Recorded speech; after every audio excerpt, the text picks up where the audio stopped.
israélienne, et cela se fait autour de débats, et autour de discussions et autour d'études de textes, ici dans le cadre qui s'appelle Hamakom, le Chor Brenner numéro 5, et c'est un cadre qui fonctionne 6 jours sur 7 et qui propose des choses ressemblantes pour le public israélien, jeune et moins jeune, et qui fonctionne déjà depuis plus d'une dizaine d'années, avec la vague des Olympiques de France qui sont arrivés en 2005, et l'endroit est en coopération avec nous a ouvert ici donc ce cours Benobos qui s'adresse plus spécifiquement aux Olympiques, les nouveaux et les anciens et francophones qui sont dans la région de Tel Aviv. Et vous avez également sur vos chaises le programme du semestre suivant. Je ne vais pas rentrer dans les détails.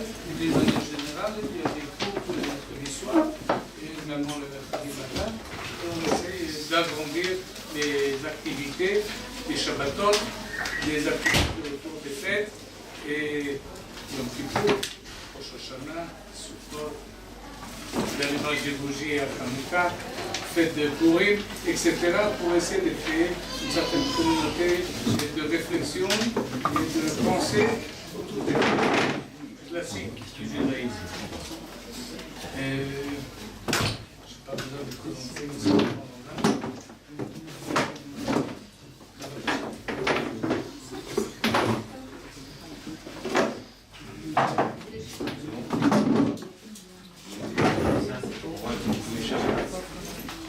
Bien, chers amis, merci beaucoup d'avoir répondu à cette invitation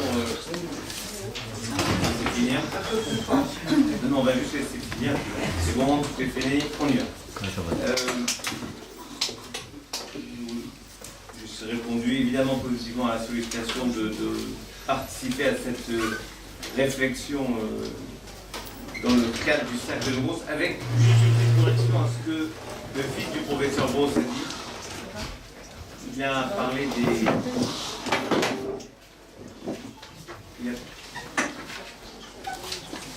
Voilà. Il a parlé de l'identité juive et israélienne. Il en a oublié deux. C'est surtout pour celle que je suis venu. La première, c'est l'identité française, qui est très importante dans la vision de Lebros. Et la deuxième, c'est l'identité alsacienne. Donc vous ne pouvez pas parler de lui sans parler à la fois de l'idée de ce qu'a été l'Alsace en tant que creuset d'une certaine façon de penser la France par la France et par l'espérance, puisque l'Alsace s'est construite, je pense que la génération de l'âge de ceux qui auraient pu être mes grands-parents, je pense que dans cet après-midi j'étais voir Lucie Deutsch, je le connaissais bien, sa mère, ses parents sont nés en Alsace allemande. Georges Boinger, qui prie chez nous à Moadone, est né en 1910 à Strasbourg, qui était allemand. Alors, le judaïsme alsacien s'est construit dans une espérance de la France qui finalement fait écho pour nous à ce qu'était l'espérance de la terre d'Israël au sens de l'État d'Israël pendant 2000 ans du judaïsme. Une sorte d'endroit de creuser de ce qui était à la fois l'espérance de la France et l'espérance du pays. Voilà pourquoi je trouve dommage d'occulter, de ne pas dire d'oublier, ces deux identités assez fortes à véhiculer dans toutes ces réflexions, l'identité française et l'identité alsacienne. Le sujet que je voulais aborder avec vous est un sujet très important, pour moi en tout cas, et à mon sens, pour ceux qui habitent ici, c'est-à-dire pour les Français en Israël, et peut-être plus encore pour la société israélienne dans son ensemble, c'est ce que vous avez appelé le renouveau du franco-judaïsme. Dans la mythologie du judaïsme français, le franco-judaïsme, c'est un temps où les rabbins savaient vaguement l'hébreu, connaissaient très bien la Bible en français, lisaient pratiquement en phonétique. Il y avait la sagesse du judaïsme qui était une sorte de philosophie très éthérée et ils ne connaissaient pas les rabbins dans cette époque-là, tel qu'on l'imagine. Ils ne connaissaient ni le Talmud, ni les grands penseurs. C'est faux, comme toute imagerie populaire, c'est faux, factuellement faux. Quelqu'un comme Lazare Vogue, qui en 1862 a traduit la Bible, a servi encore récemment au grand Rabbin Brahmi pour l'édification de ces traductions remarquables. Zadok Khan en 1905, trouvez votre téléphone, faites comme si c'était Shabbat. Faisons comme si c'était Shabbat. Avec la différence que ne faisons pas comme c'est la synagogue, au sens que vous n'êtes pas obligé de parler entre vous comme quand je parle dans les synagogues. Voilà. Essayez de respecter des règles simples pour que je vous détende et vous m'interrompez quand vous voulez. Comme ça, c'est plus simple que d'avoir à répondre à vos téléphones. Zadok Khan, qui meurt en 1905, coordonne la traduction de la Bible complète du rabbinat, et c'est un sommet de savoir, de connaissance. Je ne vous parle pas des rabbins postérieurs, ce qu'on appelle le véritable franco-judaïsme, c'est-à-dire en gros jusqu'à l'époque du grand rabbin Kaplan. Je pense qu'aujourd'hui, il est important pour nous, en France et ici en Israël, de réenchanter cette idée du franco-judaïsme, c'est-à-dire qu'en réalité, il y a une sorte de tandem incroyable qui existe, qui est ce qu'est fondamentalement, consubstantiellement, la société française et ce qui est consubstantiellement la société israélienne. Quand vous arrivez ici, rue Brenner, vous avez un coin, vous n'avez pas, juste la rue juste avant, Rehov, Balfour, ce qui est un des éléments, une des personnages clés de la création, du chemin pour la création de l'Israël, et au coin, Rabbi Yochanan Hassandala, qui est un éminent Tana du Talmud. Vous n'avez pas très loin d'ici, on parlera dans quelques instants, même si elle est modeste, petite, mais comme elle est contiguë à la rue Rabbeinu Tam, vous avez la rue Rachi. Elle est toute petite. Moi, j'aurais pensé que par rapport à l'échelle du judaïsme, ce serait un boulevard. Père Samuel, on la débaptise, on l'appelle promenade Rachi. Ça aurait du sens. Ah oui. Et pourtant, oui, parce que ce que je pense fondamentalement, c'est que les sociétés correspondent toujours avec quelque chose qui est de l'ordre de leur espérance. Voilà pourquoi je parlais de l'espérance de la France qu'ont porté les Alsaciens durant l'occupation allemande de 1870 jusqu'à 1918. C'est-à-dire qu'il y a l'idée de vivre quelque chose alors qu'il n'est pas encore advenu. Comme le judaïsme l'a fait pendant plus de 2000 ans par rapport à la création d'Israël, au rêve d'Israël, et comme nous le faisons depuis 3800 ans, avec les temps messianiques, je pourrais vous démontrer tout à l'heure. Et donc, entre la France et le judaïsme, en tout cas de la France et Israël, il y a cette notion essentielle, me semble-t-il, de retour au judaïsme, qui consiste à dire une pièce de théâtre. Il y en a qui s'en parlent. Je me rappelle, quand j'étais théâtre, j'en ai parlé. Une pièce de boulevard. Ça fait quelque chose. Fermez la porte, mettez une chaise devant, bloquez là, voilà. Quelque chose.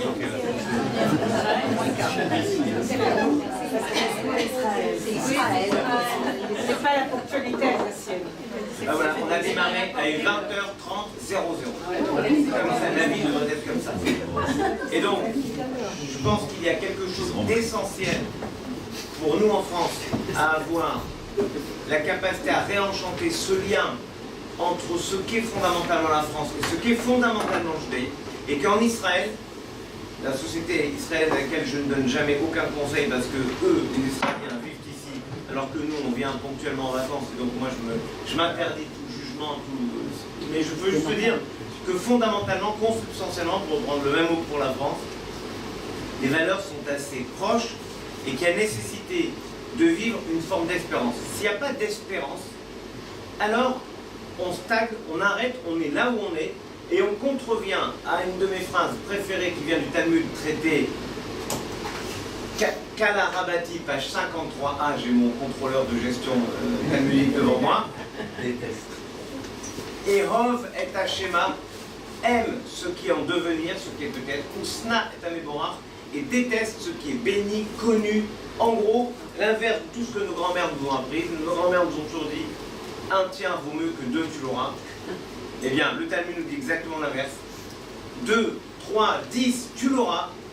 C'est mieux que 1, voilà, et contente-toi de ça. Être dans le judaïsme, c'est vivre quelque chose de l'ordre de l'espérance. Mais ce que je suis en train de chercher à vous dire, c'est qu'il y a, vous voyez, de la même façon que ces deux rues sont contiguës, parlent de deux parties d'histoire, mais sont nécessairement proches, de la même façon que la rue Rachi, Rabbeinu Tam et d'autres rues se conjuguent de manière stupéfiante. Alors il y a peut-être un quartier des prophètes et d'un coup le prophète Yona se trouve au bout d'Yarkon, on ne sait pas pourquoi, il est décalé de Micha, d'un autre prophète. Je ne sais pas comment c'est géré le nom des rues à Tel Aviv, enfin ça c'est amusant. Ce qui est certain, c'est qu'il y a un apport croisé. En gros, le principe de ce qu'est la France et le principe de ce que devrait être Israël en tant que société juive, parce que je vois qu'on se bagarre beaucoup pour ça, c'est un État, société juive, c'est des apports croisés, chacun s'enrichit de l'autre. En gros, ce qu'a apporté le judaïsme de manière évidente, en tout cas la France de manière évidente au judaïsme mondial, c'est que les juifs dans le monde ne savent pas, ne se rendent pas compte, ils l'ont soit oublié, soit volontairement occulté, je n'arrive pas à savoir, que chaque fois qu'ils étudient la Torah, la Bible, le Talmud, n'importe quel traité, ils le font avec les yeux d'un rabbin français. C'est-à-dire que Rashi nous a pas simplement guidés dans, pour nous qui sommes français, pour tous c'est une évidence, Rashi, voilà, 1040, 1105, c'est simple. Non, c'est pas ça du tout. Rashi, c'est un rabbin qui, profondément français, c'est-à-dire avec le génie de la langue, la précision de la langue et la concision des mots, nous explique toute la Torah et toute la Bible. Et ce faisant, il instille une part du génie français dans le judaïsme mondial. Que le judaïsme mondial le sache ou pas, qu'il le veuille ou pas. En gros, cette précision des mots, c'est ce qu'on trouve dans la littérature française, ce qu'on trouve dans un livre remarquable qui est écrit le grand Marc Kaplan en 1938 qui s'appelle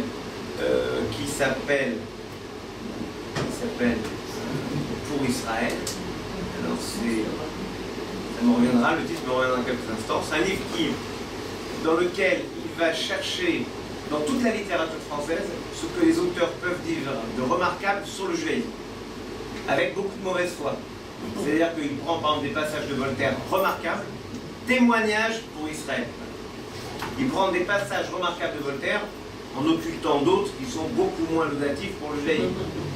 Mais ça c'est normal, c'est bonne guerre. En gros, ce que le grand Macaplan, et ce livre va être mis à l'index auto, qui était l'index qui interdisait certains livres sur la période d'occupation. Ce que va faire le grand Macaplan, c'est qu'il va dire, dans le génie français, la culture française, il y a une façon unique de comprendre ce qu'est le judaïsme comme une sorte de retrouvaille de deux espérances communes. En fait, qu'est-ce que le génie du judaïsme et qu'est-ce que le génie de la République? Je dis bien de la République, pas de la France, mais de la France dans sa version républicaine, ce qui n'est pas la même chose que la France sous la version royaliste, par exemple, à l'époque des rois, ou même sous l'Empire, c'était pas du tout la même chose. En tout cas, le principe de base, c'est personne n'est sommé, n'est obligé de choisir ce qu'il est. Personne n'est sommé d'être moins juif pour être plus français. Et ça, c'était l'une des erreurs tragiques qu'ont pu assumer beaucoup dans leur définition du franco-judaïsme de la Troisième République. La Troisième République, c'est un franco-judaïsme qui se veut tellement français, tellement outrageusement français, qui pense qu'on sera encore plus français si on est moins juif. Une sorte de vase communicant où dit il faut être. Et la phrase qui a été quasiment le credo de beaucoup à cette époque, c'était il faut être français à l'extérieur et juif chez soi. On a connu ça sous toutes les latitudes. Chez certains de nos coreligionnaires, par exemple, on n'allait pas faire kippour, on faisait le carême. On n'allait pas à la bar mitzvah, on faisait la communion du petit. On ne faisait pas la circoncision, on faisait le baptême. Eh bien, la question, la vision, ou la question posée par la vision du judaïsme sur la Troisième République a été solutionnée de manière étonnante et avec une forme d'anticipation par les fondateurs du consistoire qui ont instauré comme devise du consistoire, c'est-à-dire le rassemblement de toutes les communautés juives de France, religion et patrie. Pas religion ou patrie ou religion, religion et patrie. Et donc, quand vous réfléchissez bien, s'il fallait être français à l'extérieur, ça veut dire avec nos concitoyens non juifs, et juifs chez soi, ça voulait dire qu'il fallait être 100% du temps schizophrène. Puisqu'il fallait s'amputer d'une part de francité chez soi, où on allait faire le Shabbat, les fêtes, et s'amputer d'une part du judaïsme à l'extérieur, où on allait quasiment chanter à la messe s'il fallait, être moins juif pour être plus français. C'est en cela que le néo-franco-judaïsme dont je parlais tout à l'heure est à l'opposé de cette logique. Il faut être 100% juif et 100% français en permanence. Parce que, en étant 100% français, vous enrichissez votre façon de vivre le judaïsme. Parce que la vocation du judaïsme est convergente avec la vocation de ce qu'est la France. Et en étant 100% du temps juif, vous enrichissez l'ensemble de la société qui dépérit quand les juifs ne sont plus juifs. Tous les pays, consciemment encore une fois ou inconsciemment, tous les pays qui ont, volontairement ou non, vu les juifs partir, soit parce qu'ils les ont tués, chassés, pourchassés, soit parce qu'ils sont partis pour des raisons exogènes à la volonté politique du pays, eh bien ces pays ont perdu non seulement une part de leur génie, une part unique, mais ils ont perdu une part d'eux-mêmes. Vous appeliez tout à l'heure cet endroit Macomb, ça ? Oui, à Macomb. Est-ce que les Hollandais savent que le nom avec lequel ils appellent leur capitale, Amsterdam, enfin, pas leur capitale, disons, Amsterdam, ils le disent en argot amsterdamois, Moekum. Moekum, ça vient de Macomb. C'est une ville avec une âme profondément juive, même si elle ne le sait pas. Je vais vous dire un truc, je suis beaucoup plus fort en football qu'en Bible. Quand l'Ajax d'Amsterdam se déplace à l'étranger, les autres équipes, ou même en Hollande, les autres équipes les traitent de sales juifs. Parce que l'Ajax était historiquement une équipe juive, et je vous invite à lire la remarquable biographie de Johan Cruyff, qui raconte, pour ceux de ma génération, alors c'était le moment le plus douloureux de notre carrière sportive, la défaite de la Hollande face à l'Allemagne en finale de Coupe du Monde de 1974. Il raconte, Johan Cruyff, dans sa biographie, non, enfin, pas lui qui raconte, mais il raconte à celui qui a écrit sa biographie, que 6 joueurs de l'équipe de Hollande étaient des descendants de victimes de la Shoah et qu'ils ont été tétanisés à cause de cela face à l'Allemagne. N'oubliez pas que nous étions en 74, ça veut dire 30 ans à peine après la fin de la Première Guerre mondiale. C'est-à-dire que eux, ils étaient pile, ils avaient 27, 28, 30 ans, et leurs parents étaient des rescapés de la Shoah. Il faut juste intégrer à quel point, dans toute l'Europe, il y a une histoire profondément juive dans chaque pays, et que vous remarquerez que les pays qui cherchent à se défaire de cette part de judaïsme, encore une fois consciemment ou pas, perdent une part de leur propre histoire. C'est le cas avec le Portugal, c'est le cas évidemment avec l'Espagne, mais c'est le cas aussi avec l'Italie. C'est le cas de manière encore plus étonnante autour du bassin méditerranéen avec la Turquie, avec tout ce qu'elle fait. Elles essayent de garder, de conserver leur communauté juive. C'est le cas de manière étonnante avec des pays comme l'Iran, pas dans le bassin méditerranéen, mais l'Iran se bagarre pour essayer de garder une communauté juive. Mais enfin, c'est compliqué. De manière encore plus surprenante, le Maroc qui fait tout ce qu'il peut faire pour essayer de garder une communauté juive, qui voit bien que c'est compliqué. Le roi du Maroc, par exemple, de manière incroyable, a refait la moitié du Mela de Marrakech. Et quand il a inauguré, il a dit « Mais pourquoi il n'y a pas les noms des rues en hébreu comme il y avait avant ? Changez-moi ça », et ça s'est fait comme seul le Maroc est capable de le faire. Dans la nuit, ça s'est fait. Dans la nuit, ils ont changé les rues. Et j'ai vu un petit gamin de 7 ans, je marche et il me dit « Dardiana Slat Talmud Torah ». C'est incroyable. Ma maison, elle est rue de Talmud Torah. Un petit de Marrakech, qui n'est pas juif du tout. Hein. Sa rue, elle était brusquement devenue dans la nuit rue Talmud Torah. Pourquoi ils font ça? Parce qu'ils se disent qu'il y a un enjeu majeur à garder les juifs.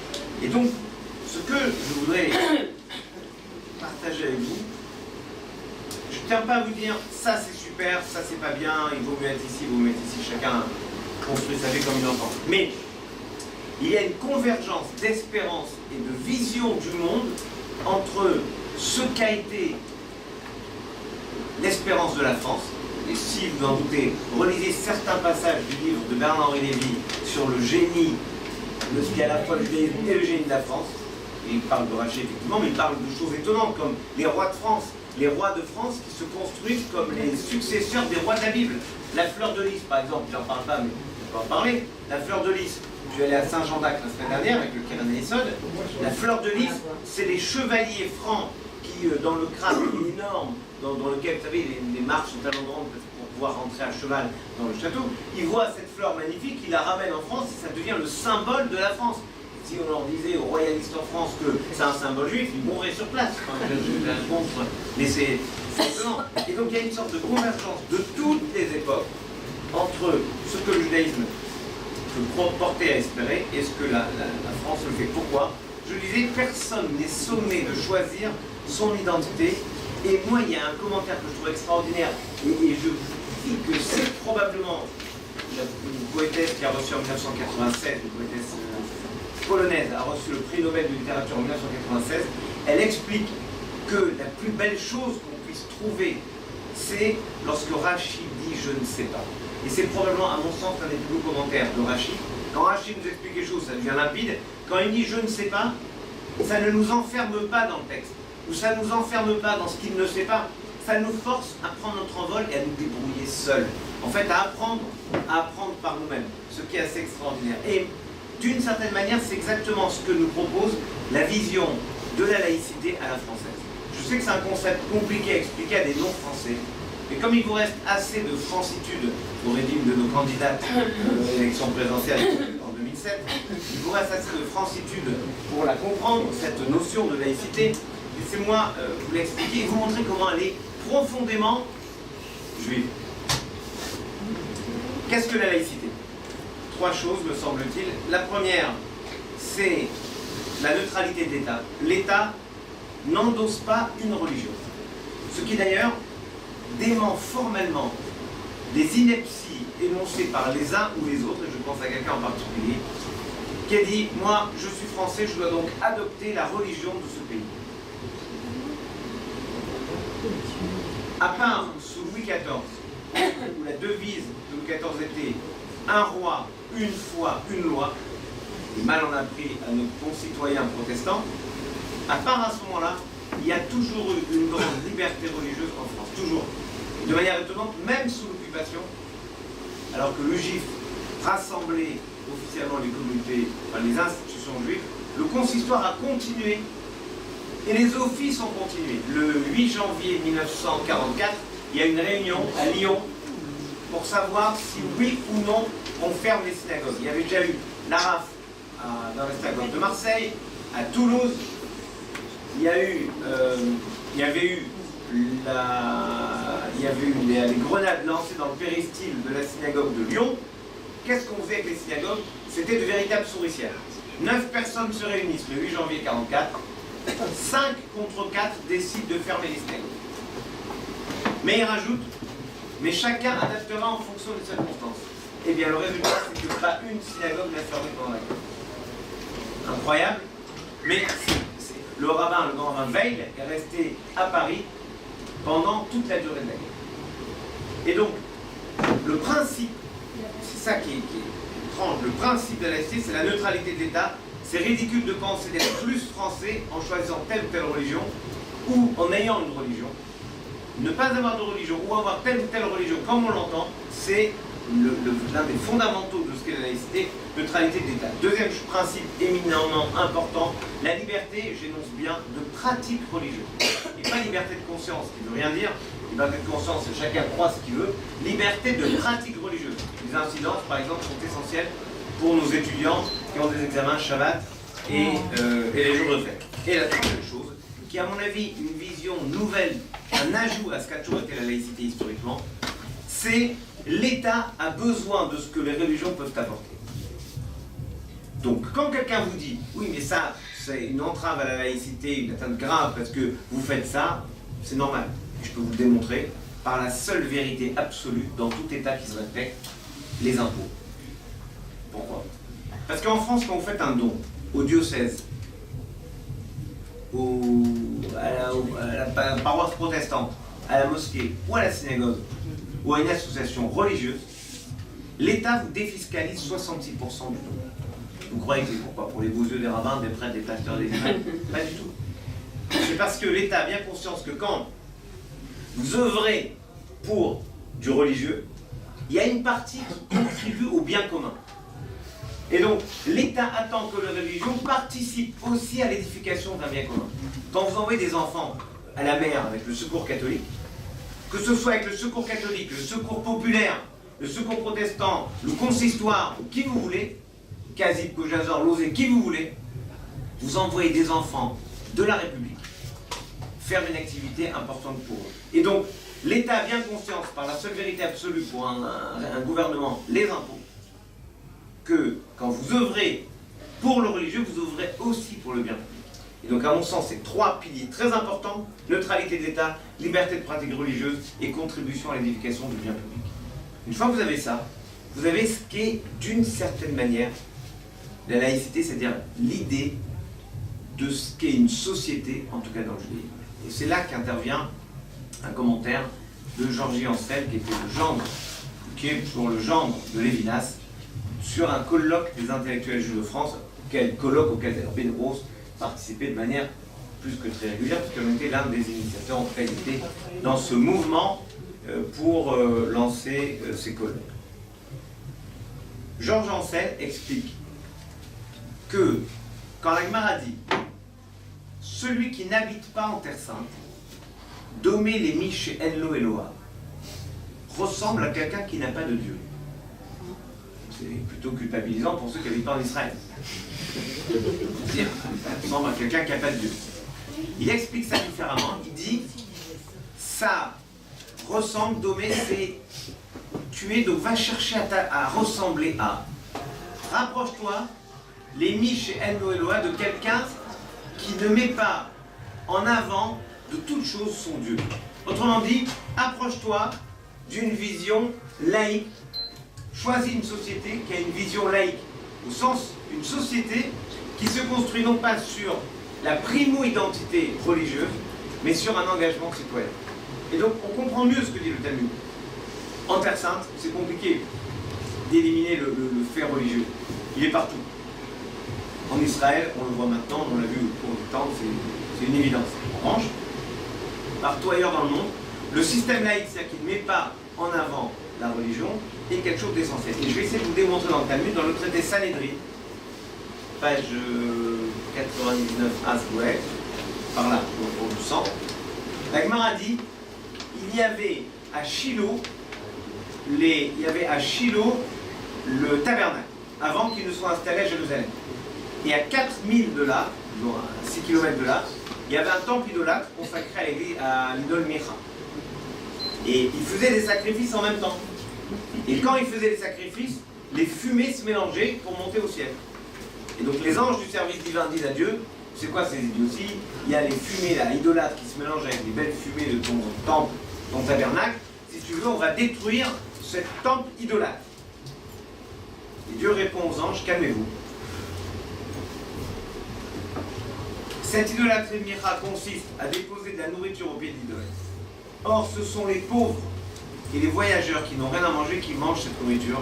Ok, c'est d'idolâtrie, mais laissez faire, ça amène du bien public.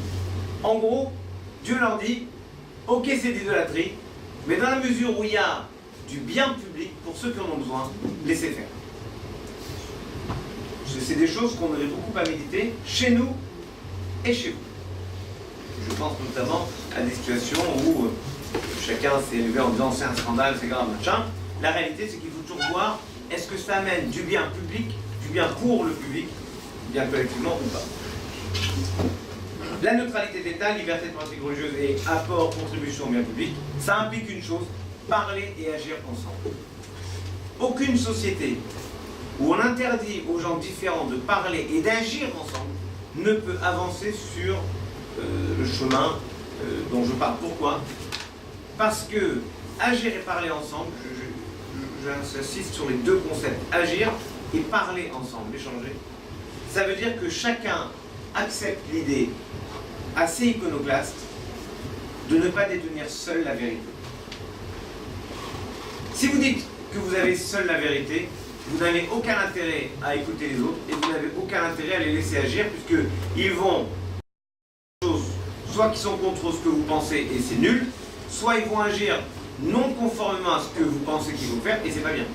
En revanche, si vous parlez avec les autres et vous agissez avec les autres, c'est que vous considérez que vous ne détenez pas seul la vérité et que les autres détiennent une part de vérité. Or, tout le principe du rassemblement des Nitoutim, le rassemblement des étincelles divines, qui n'est pas limité au peuple juif, tout ce principe, il est là. Il est dans l'acceptation de l'idée que, quel est le sage? C'est Alomen Mikol Adam. Il n'y a pas marqué d'ailleurs Alomen Mikol Yehudi. Il y a marqué Alomen Mikol Adam. Homme, femme, juif, non-juif. Et ça, c'est quelque chose d'essentiel.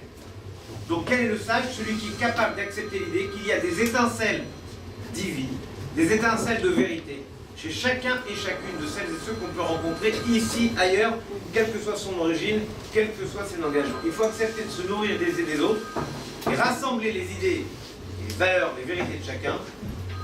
C'est en fait répondre en n'étant pas limite une injonction paradoxale. Suffisez-en tous pour être un. Mais non. Pour pouvoir en venir à la fin du jeu. Alors franchement, j'aime pas du tout, elles sont des gens. Et puis voilà. Je vous assure, c'est pas moi qui vous appelle, j'appelle personne. C'est pas grave. Voilà. De notre synagogue, Shabbat, quand par hasard le téléphone sonne.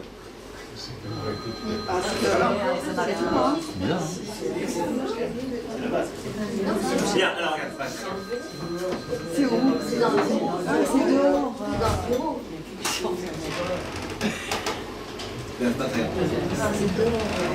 Il faut juste que vous compreniez que cette idée, pour moi, c'est le cœur de ce que je voudrais partager avec vous. Si vous n'acceptez pas, si une société n'accepte pas que d'autres aient une part de vérité, il n'y a plus de dialogue. Et à ce moment-là, la partie de ceux qui s'investissent dans la société se réduit systématiquement. Parce qu'après, on coupe, il y a un ensemble comme ça, vous dites, tous ceux-là, ils sont nuls. Ok, on les vient. Maintenant, il reste ça. Mais ça, il y a ça qui a raison. Et dans ça, il y a ça qui a raison. Et on arrive à une réduction à la partie congrue. Or, dès qu'on arrive à la diminution d'un ensemble, on appauvrit l'ensemble. Et je vais vous le prouver dans le Talmud. Lorsque le célèbre passage du Talmud nous raconte le putsch dans la yeshiva, le putsch mené par Rabbi Yoshua contre Rabban Gamliel. Rabban Gamliel est le chef de la maison de l'institution, il ne parle pas aux élèves, il parle à un interprète qui lui s'adresse aux élèves, et quand les élèves ont une question, il parle à l'interprète qui transmet au maître, et les élèves font un putsch, ils en ont marre. Parce que Rabban Gamliel a humilié une fois de plus Rabbi Yoshua, l'a obligé à rester debout, bref, ils font un putsch.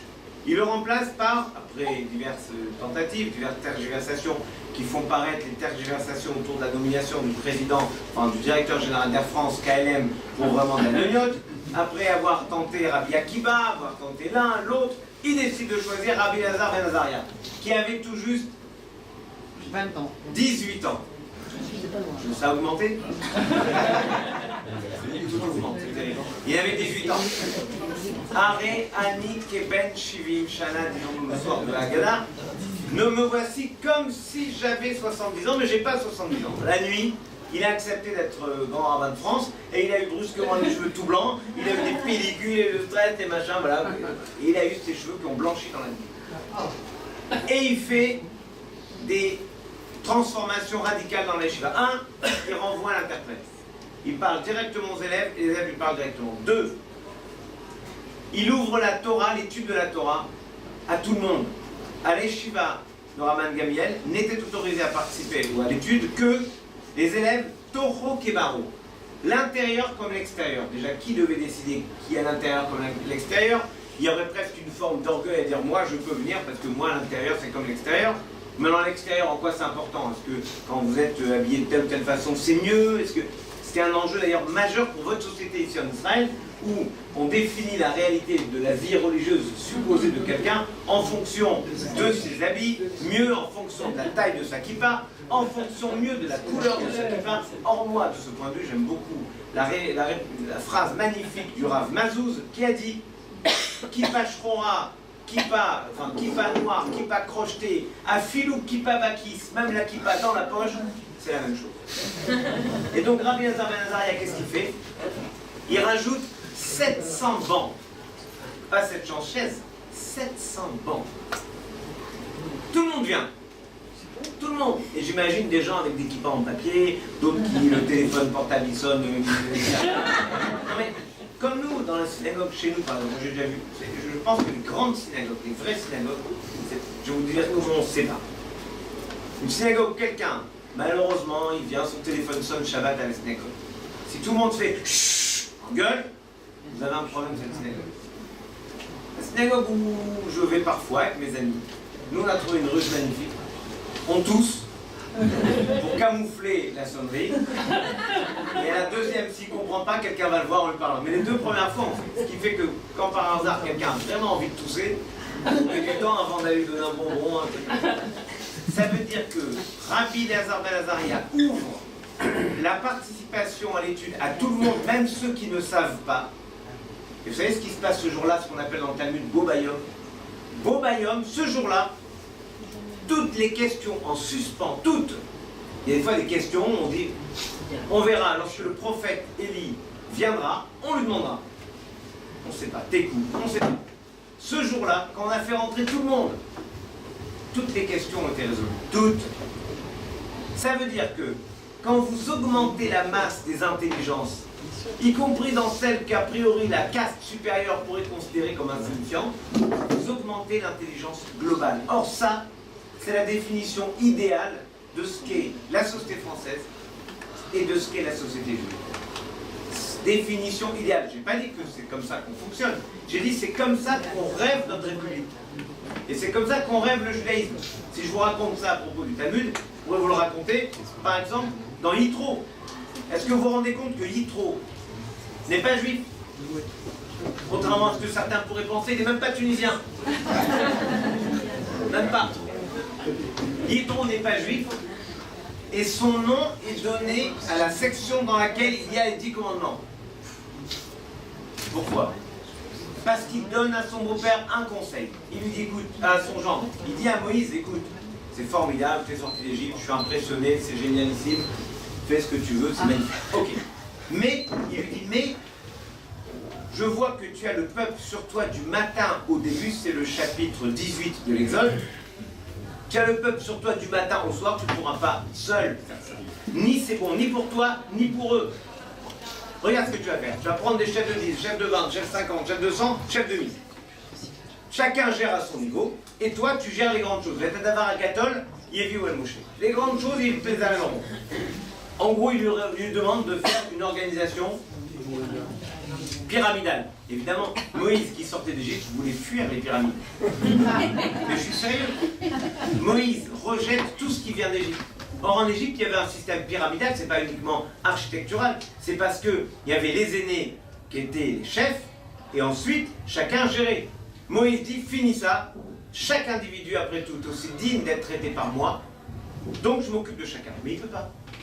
Et donc, il faut déléguer. Le principe de ce que fait Yitro, c'est qu'il lui dit, tu dois déléguer. Autrement dit, il lui dit, chacun et chacune est porteur d'un peu d'intelligence. Et si je rajoute chacune, c'est parce qu'à la fin du livre des Nombres, dans la paracha Pinchas, on voit que les filles de Tselophrad viennent dire, écoutez, c'est pas juste que notre père soit mort, il n'avait pas de garçon, il n'avait que nous, les 5 filles, Marla, Noah, Hogla, Tirtsa et Mika. Il n'y a pas de raison que nous ne puissions pas hériter. Moïse ne sait pas quoi faire. Il demande à Dieu, et il dit quoi? Ken, Benot, Tselophrad, Tobrot, oui, les filles de Tselophrad ont raison de parler. Non pas elles ont raison dans ce qu'elles demandent, mon interprétation c'est elles ont raison de parler. De parler, ça veut dire de demander. Autrement dit, chacun et chacune a une part du génie collectif. Il suffit de les laisser s'exprimer pour avoir une richesse collective plus importante. Donc vous voyez bien que c'est l'idée fondamentale de ce qu'est la France. L'idée, parce que chacun, l'unicité de chacun et le fait que chacun est le même, ce qu'on retrouve exactement dans l'idée essentielle de l'humanité portée par la Torah, du fait que l'homme, l'humain, quand je dis l'homme, c'est pas l'homme contre la femme, c'est l'humain, a été créé à l'image de Dieu. Puisque nous sommes créés à l'image de Dieu par la transitivité, nous sommes tous les mêmes. Si je suis à l'image de Dieu, Ansarot à l'image de Dieu, Serge à l'image de Dieu, Patrick aussi, même s'il est tunisien, enfin bref, chacun a son truc. Tous. Ouais, je t'en veux. C'est l'image de Dieu. Si chacun, regardez, si A, B égale A, C égale A, Z égale A, donc B égale C, B égale Z, B égale, etc. C'est la transitivité. Donc par transitivité, nous sommes tous les mêmes. Et en même temps, puisque nous sommes tous à l'image de Dieu, c'est-à-dire comme lui, uniques, nous sommes donc tous uniques. Nous sommes donc à la fois tous les mêmes et tous uniques. C'est ça la clé du judaïsme et c'est ça la clé de la citoyenneté française qu'on ne trouve pas partout. Vous allez me dire, en Angleterre, c'est la même chose. Non. Sûrement pas la même chose. En Angleterre, je ne pourrais pas être roi d'Angleterre. Parce que je suis juif. Ouais. En France, il y a eu un président en juif. En France. Lequel? Quel président? Vous m'avez déçu. Qui a dit Blum? C'est grave. Je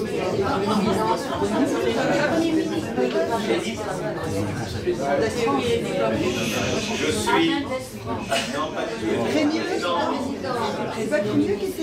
Pas président du Conseil. Je parle président de la République. Je suis secrétaire général du Souvenir français. D'ailleurs, j'aimerais bien relancer le Souvenir français en Israël. Le Souvenir français s'occupe des tombes des soldats morts pour la France. Sachez que vous avez en Israël des tombes de soldats français morts et des hôpitaux pendant la Deuxième Guerre mondiale et pendant la Première aussi, les Dardanelles, etc., sont venus mourir et sont enterrés à Lod.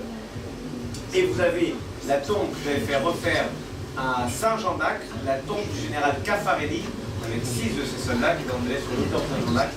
Caffarelli, c'est ce général de Bonaparte qui avait perdu un pied en terre de Sambre pendant les combats de la Sambre. Et donc, il lui manquait un pied.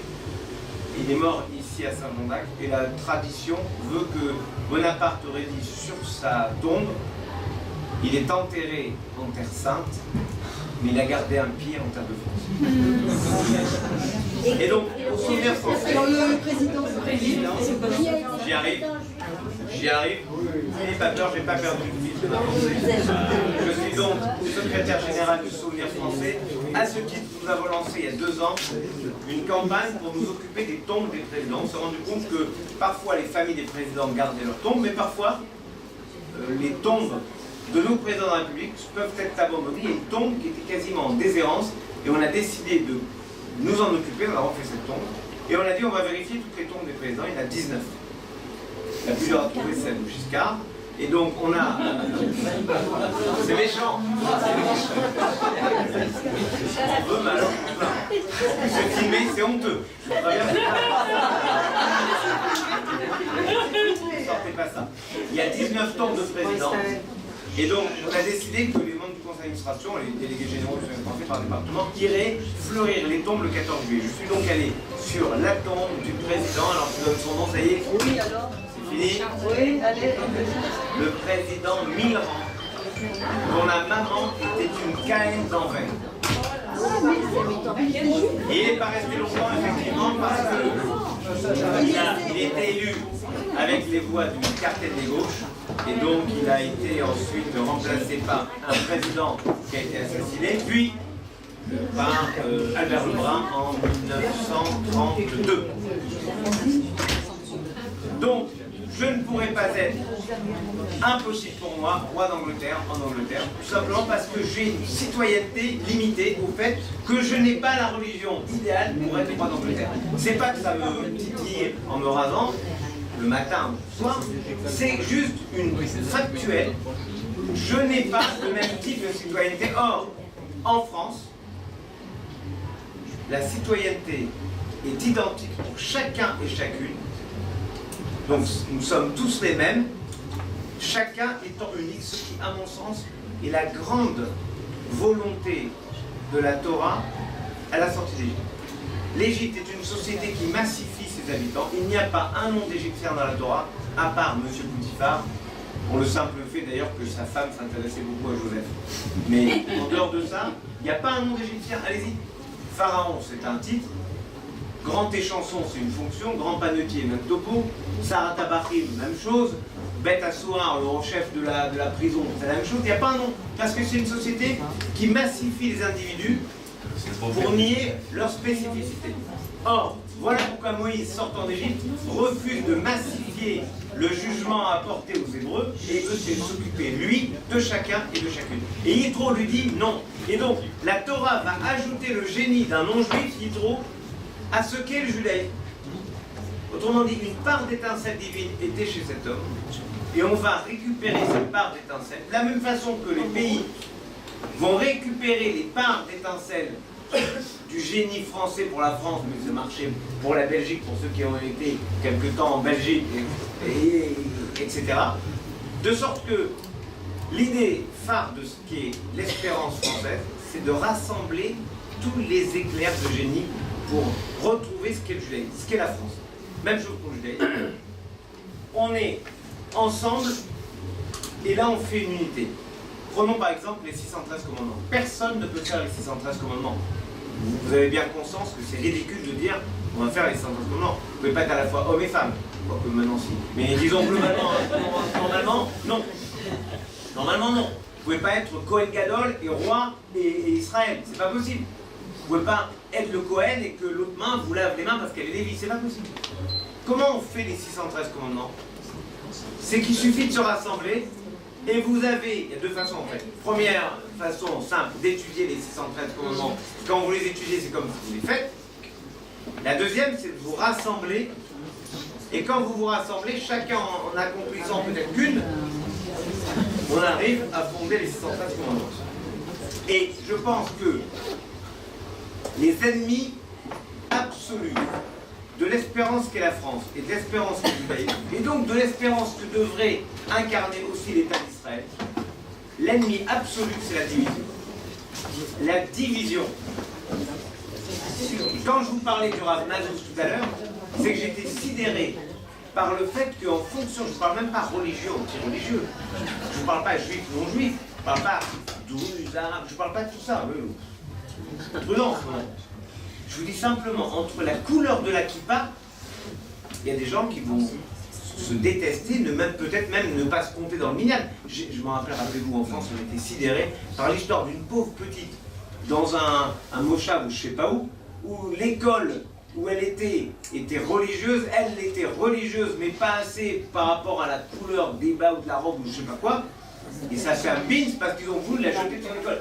Ce sont des problèmes que vous avez au quotidien ici, parce que c'est au quotidien, mais qui en France peuvent quand même bouleverser à la fois l'opinion et le bon sens. Moi, ce que je vous dis, c'est que dans cette société hyper segmentée qu'est la société israélienne, contrairement à l'espérance de la Torah, rappelez-vous la semaine dernière, pas ce Shabbat, la semaine dernière dans la paracha, on a lu un des plus beaux versets de la Torah.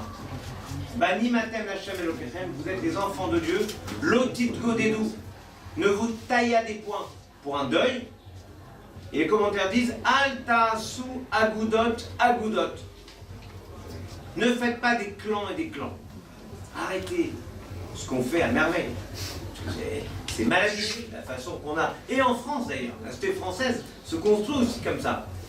Une pulsion d'unité dans une réalité, c'est toujours la pulsion, on va à l'encontre. S'il y a marqué ne pas afficher, c'est que tout le monde affiche. S'il y a marqué ne pas parler dans les synagogues, c'est que tout le monde parle dans les synagogues. Vous allez dans les églises, il n'y a jamais marqué ne pas parler dans les églises. Personne ne parle dans les églises. Dans les synagogues, il y a marqué ne parlez pas dans les synagogues. Ça prouve que tout le monde parle.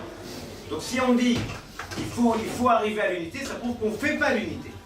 Parce que notre pulsion naturelle, c'est la segmentation.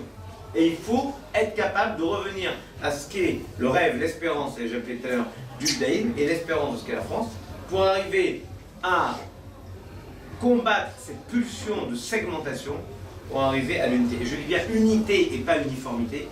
Il y a la grande différence entre unité et uniformité. Uniformité, ce sont tous les mêmes, et dès qu'il y a un qui est un peu différent, il est déviant. Or, unité, c'est quoi unité? Chacun différent, mais tous ensemble. Chacun différent et tous ensemble. C'est exactement ce qu'on peut apprendre de la tour de Babel. Mais ce qui m'intéresse, moi, c'est un autre principe. C'est que lorsque la Gemara nous raconte l'histoire des enfants de Noé, c'est assez étonnant. On se dit, voilà, Noé, bon, vous connaissez l'histoire, le déluge, ses enfants, il plante la vigne, il se saoule, Ham dévoile la nudité de son père. C'est grave au point de le maudire. Et est-ce qu'il le maudit vraiment? Qu'est-ce que dit Noé à Ham? Noé a 3 fils. Shem, Ham, Yafet. Chacun marié. Ham. Ham, en hébreu, c'est chaud, c'est la pulsion. Ham, c'est le symbole de la pulsion. Il y a un autre frère qui s'appelle Yefet, c'est le beau, la beauté, l'esthétique. Celui qui a la galerie d'art, Rehov Frischmann, numéro combien? Numéro 11, Rehov Frischmann. Yefet, c'est lui qui a la première galerie ouverte en Terre Sainte, c'est Yefet qui l'a ouverte au 11. Rehov Frischmann, c'est tenu maintenant par Terre Sainte, c'est formidable. Avec beaucoup de Hagam, je crois, en ce moment. Et Kalishman, comme toutes les galeries d'Israël, on se demande s'il a peint à la suite ou on vous a dit. 4 ou 5 galeries, il n'y a que des Kalishman. Il est pas. Je sais pas. Non, mais c'est franchement. Et puis alors, si vous n'aimez pas les moutons, vous êtes pas marré. Non, mais j'ai rien contre vous. Bravo. Il était berger. Oui, c'est vrai. Vrai berger. Non, vraiment. Hein? Ah, c'est ça. Il était berger. Oui, il était berger. Mais je te jure, j'ai 4 ou 5 galeries. Il n'y a que ça. Ah, voilà. À sa mort, ça a pris. D'accord. Voilà, cette question importante des hommes de Kalishman, multiples maisons, réglée. Revenons à notre histoire. Noé a 3 fils, Shem, Ham, Yafet. Shem, c'est le nom. Le nom, c'est la bonté. Yefet, c'est la beauté. Et Ham, c'est la pulsion. Symboliquement, si vous voulez, c'est Shem, c'est Jérusalem. Yefet, c'est Athènes. Et Ham, c'est Rome. Qu'est-ce que fait Noé? Tout le monde dit il maudit son fils Ham. Oui, calmez-vous. Oui, il maudit son fils Ham. Il lui dit Yaft Elohim le Yefet veishkon baolechem. Première chose, il règle la question de Rome, enfin de Athènes, Jérusalem. Il dit Yaft Elohim le Yefet, que Dieu donne la beauté à Yefet. Oui, il y a de la beauté dans le monde, et il se trouve qu'elle est très bien répartie, largement, à Athènes. Veishkon baolechem, à condition que Yefet en question réside dans les tentes de Shem, c'est que cet esthétisme soit tourné vers la beauté, la bonté. C'est le beau soumis au bon. Parce que l'esthétisme, vous pouvez en trouver dans un terme sous le Troisième Reich, qui est très bien organisé. Les Jeux 36 étaient remarquablement organisés, une sorte d'esthétisme de ces grands défilés. Mais est-ce qu'il y avait la bonté? Il n'y avait pas une once de bonté. Donc c'était Yefet. C'est-à-dire l'esthétisme, que pour l'esthétisme, c'est une catastrophe, c'est un cataclysme. Noé dit d'abord, je veux qu'il y ait une synergie, mais avec la domination du bon, c'est-à-dire que le beau soit dans les tentes du bon. Et maintenant, le beau et le bon ne font rien s'il n'y a pas l'envie, le désir. Alors, comment ça se passe? Il dit, Ham, c'est le chaud, c'est la pulsion, le désir. Eved avadim yelechav, il sera les serviteurs des serviteurs de ses frères. Non pas qu'il sera l'esclave de ses frères, mais qu'on asservira la pulsion à la recherche du beau et du bon. Et c'est vrai, si vous voulez avoir une œuvre d'art, eh ben, il faut soit faire l'effort de rechercher la beauté, soit travailler pour avoir l'argent pour pouvoir acheter l'œuvre. Si vous voulez écrire quelque chose, il faut faire d'abord l'effort d'aller lire, d'aller apprendre, de déchirer les feuilles, de recommencer. Mais il faut avoir envie. Il faut que la pulsion soit asservie. Qu'est-ce que fait Noé à ce moment-là? Il crée une synergie entre ses 3 enfants. Il ne dit pas aux enfants, toi tu es nul, toi je te maudis, toi tu es mon préféré, voilà. C'est pas ça qu'il lui dit. Il leur dit à chacun des 3, vous êtes nécessaires avec vos qualités et avec vos défauts, à l'équilibre des 3. Et moi j'ai le sentiment qu'en France, l'urgence du moment, elle est de dire à chacun, à chacune dans la société, on a besoin de vous. L'urgence en Israël, elle est de dire à chacun et à chacune dans la société, quelle que soit sa religion, on a besoin de vous. C'est-à-dire qu'on a besoin de ce que chacun et chacune peut apporter pour que l'ensemble soit plus cohérent avec une espérance collective dans laquelle chacun peut se reconnaître. C'est ça la difficulté. On voit, ne serait-ce qu'une synagogue. Là, on serait tous là. là, ceux qui sont dans cette salle. Et on fait une synagogue. Chacun va vouloir son rite. Le vrai rite, c'est le rite alsacien, c'est très connu. Moi j'allais dans une synagogue quand j'étais à Paris, j'étais tout jeune, et un jour, je demande, il y avait un vieux papy tunisien qui faisait la circoncision de son arrière-petit-fils, et je dis, il était Cohen, il me dit, est-ce que je peux aller faire Birkat Kohanim? Son bonheur, c'est la circoncision de son premier arrière-petit-fils, il voulait faire Birkat Kohanim. Je dis, oui, il n'y a pas de problème, va demander au rabbin. Il va demander au rabbin, le rabbin va dire, on ne peut pas. Ouais, pourquoi? Je vois le rabbin, je dis, pourquoi on ne peut pas ici? Il me dit, ici c'est le minag Francfort. Alors je regarde autour, je dis, écoute, je ne vois pas un mec de Francfort ici. Honnêtement, je ne vois pas. Non, c'est comme ça. Il n'a pas fait. Alors évidemment, on peut s'arc-bouter sur une tradition de tel ou tel endroit. Mais comment construire une synagogue où on serait tous heureux, chacun, chacune? C'est que chacun, peu à peu, on trouve un équilibre où tel morceau c'est lui qui le fait, tel air c'est comme ça, tel morceau même si c'est annonné un peu difficilement, eh ben c'est Franck qui fera machin, c'est M. Chemouni qui fera c'est Mehim Betzetam. Chacun fait un morceau qui lui tient à cœur, et dans ce déséquilibre assez intéressant qui est toujours l'ouverture de quelque chose d'autre, alors on trouvera ce qu'est la perfection, parce que c'est la perfectibilité. Et ça, je l'ai compris avec une fille incroyable qui s'appelle Aurélie Dupont. Aurélie Dupont est une danseuse étoile à qui on a annoncé, il y a peut-être 4 ans, 5 ans, on lui a annoncé, elle avait très mal au genou, et elle va voir un médecin qui lui dit, madame, il faut que vous opérez. Et alors vous ne pourrez plus danser. Elle dit non. Elle continue à danser, elle souffre, là, incroyable. Et au bout de 3 mois, elle ne peut plus faire autrement que de se faire opérer. Elle se fait opérer.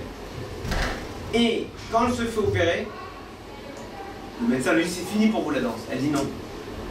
Elle fait sa rééducation, elle se réentraîne, et ce qu'elle a perdu en mobilité au genou, elle le récupère, elle invente une nouvelle mobilité à la cheville et à la hanche. C'est donc elle fait une nouvelle sorte de danse qui est l'aboutissement parfait d'un geste, qui est toujours une sorte de chute, donc ça donne plus de fluidité, toujours une sorte de chute, déséquilibre, rééquilibre. Et moi, avec ça, j'ai théorisé l'idée de la véritable résilience. La résilience, tout le monde la voit comme ça. On est là, c'est formidable, on tombe, on chute, et on se relève, on revient, c'est la résilience. Pas du tout. La réalité qu'elle nous montre, elle, Aurélie Dupont, c'est qu'on tombe, et on remonte ailleurs. Beaucoup plus haut et ailleurs. Pourquoi? D'abord parce qu'on a pris de la vitesse. Quand on remonte là, on a pris de la vitesse, on va plus haut, c'est ça la véritable résilience. Et comme on a inventé d'autres choses, d'autres ouvertures, de possibilités, on va ailleurs. Et elle a inventé une autre danse qui est particulière. Et l'idée, c'est qu'une société en permanente recherche de perfection, donc qui accepte l'idée qu'elle est dans l'imperfection, puisque la perfectibilité devient sa perfection. Je sais pas si vous avez bien suivi le mouvement. Mais en gros, si vous dites on est parfait, on ne touche plus à rien, on ne fait plus rien, on ne bouge plus, on ne fait rien. Mais par exemple, cette synagogue magique dont je vous parlais, des gens capables, m'a-t-on dit, d'aller prendre l'air de la Casa des Papel, très connue, qui est en fait une musique révolutionnaire italienne très ancienne, et d'en faire l'air de l'Echa Dodi. Ouais, c'est pas mal. Pas mal du tout d'ailleurs. Mais qu'est-ce que ça veut dire? Ça veut dire que si on accepte l'idée que nous ne sommes pas parfaits, c'est la seule façon d'accepter de se perfectionner. Et donc de tendre vers la perfection. Et le principe de l'espérance, voilà pourquoi vraiment l'identité alsacienne est importante, dans le sens qu'elle a toujours porté une hyper-francité de désespérance par rapport à une espérance. Les Alsaciens, certains ont quitté l'Alsace pour rester dans la mère patrie en France. On a eu des familles alsaciennes où un enfant a combattu un autre enfant, chacun dans la guerre de 14, chacun avec un uniforme différent. C'est terrible. Lisez le bouquin à tomber par terre d'un ancien ambassadeur d'Israël en France qui s'appelle Avi Primor, qui a écrit un livre sur 2 soldats juifs, un allemand, un français, tous les deux animés d'un amour sans limite pour leur pays, tous les deux en but à une forme d'antisémitisme dans leur armée, et tous les deux de véritables patriotes, c'est une histoire bouleversante. Rien n'est plus beau que de mourir pour sa patrie. Je crois que de tête, c'est ça le titre. On voit là qu'il y a quelque chose du déséquilibre permanent qui est la seule garantie du mouvement. Et je crois que c'est ce que disait, et je voudrais conclure avec cela pour ouvrir un débat, ce qu'on avait donné comme timing, et c'est à peu près parfait. Wiesel disait la chose suivante: vivre une expérience et ne pas la transmettre, c'est la trahir. Voilà. Vivre une expérience et ne pas la transmettre, c'est la trahir. Moi, je crois que le judaïsme français, et notamment ce néo-franco-judaïsme, fait d'une piété absolue, d'une fidélité à la Torah, sans négociation. Il n'y a pas de fidélité à moitié, fidélité absolue à la Torah. Mais fidélité au génie particulier de la France, par le fait qu'il y a quand même maintenant Français en Israël, ça devrait contribuer à rappeler à la société israélienne, dans ses fondements les plus juifs, qu'elle doit faire l'effort de l'unité. Ça veut dire l'effort de la non-segmentation. Et que l'expérience que nous avons vécue, nous, en France, ou ceux qui ont fait leur alia, ce qu'ils ont vécu en France, heureuse, expérience heureuse ou moins heureuse, je ne discute pas, je ne cherche pas à dire c'est super, c'est super. Cette expérience-là, le fait de l'avoir vécue, nous oblige à la transmettre. Vous le savez très bien, parce que ceux qui ont fait leur alia, je ne parle pas des jeunes qui n'ont pas connu notre système qu'Israël. Je parle le simple fait des synagogues, par exemple. S'il y a autant de Français qui se rassemblent pour faire des synagogues françaises, c'est qu'en réalité, ils ne créent pas des synagogues françaises, ils créent des communautés françaises. Les synagogues en Israël étant un endroit où on consomme la prière, comme il y a le super sol, le super farm, il y a la super synagogue, et vous consommez de la prière. Vous priez et vous partez, et c'est bien fait. Nos communautés françaises, c'est plus communautaire, avec autre chose que le temps de prière. Mais je ne dis pas qu'il faut que toutes les synagogues en Israël soient françaises. Je dis qu'il faut intégrer l'idée de la réunion de modèles différents pour pouvoir faire une société plus intelligente.